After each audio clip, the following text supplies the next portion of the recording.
Easy people, time for a quick spring update on the bean experiment. If you saw the video from last year, you'll know the idea. We're growing beans from the supermarket.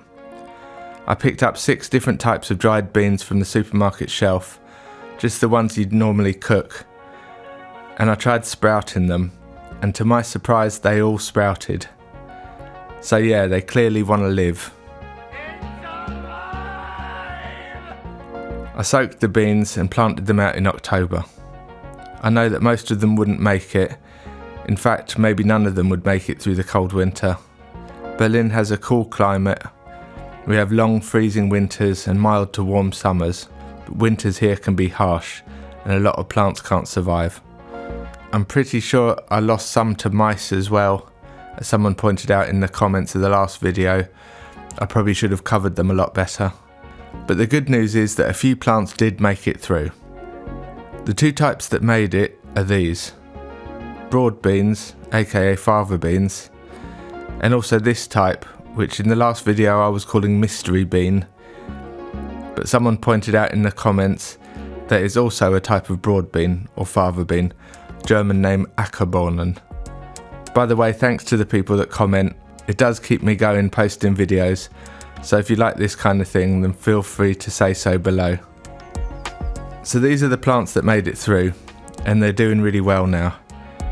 Looks like we're going to get a decent early harvest from them, which is honestly better than I'd hoped for. You can see here they've got little pods starting already. We've grown broad beans in the past, but we always started them in spring, and we've had mixed successes with them. One big issue is aphids. In midsummer, right when the plants are doing well and forming bean pods, they get swamped with aphids. I'm hoping that these plants that have made it through the winter are going to produce their beans way before the aphid season. So what about the other beans in the experiment? Well, I'm trying different things. I've been starting them indoors under a grow light and then transplanting them to the garden. By the way, that little guy in the back there is Sonic. He's a hedgehog that we adopted. He was rescued when he was tiny and bottle fed on someone's balcony. Then he went into hibernation over winter and just woke up a couple of weeks ago. We made a little house for him and he lives at the garden now. So back to the beans. I planted these ones out in late April, which is still pretty early here in terms of cold weather. In fact, I think it was maybe a bit too early. The plants aren't dying, but they're not exactly thriving either. There's quite yellow leaves and a bit of slug damage, 1 or 2 looking pretty sad. I might start another round of them and plant them out in the coming weeks as the weather warms up to see how they do. The nice thing is I've got hundreds of seeds, so I can try out all sorts of things. So, the experiments are all still in progress, and to be honest, I'm not approaching them in a particularly scientific way. I've been a bit freestyle with it. My big takeaway so far is that broad beans are great to grow over winter. I'm really into the idea of using them as a winter cover crop. Now that I know that they can survive the cold here, they're a solid option. And they also fix nitrogen in the soil.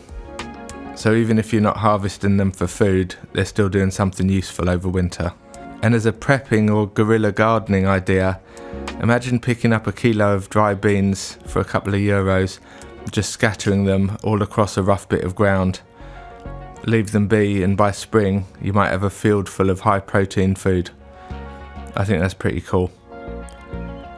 So yeah, some hits, some misses, but overall enjoying the process and learning a lot. Let me know in the comments if you've had any luck growing supermarket beans, or if you've got any good tips or tricks to share. Cheers for watching, see you in the next one. Peace out.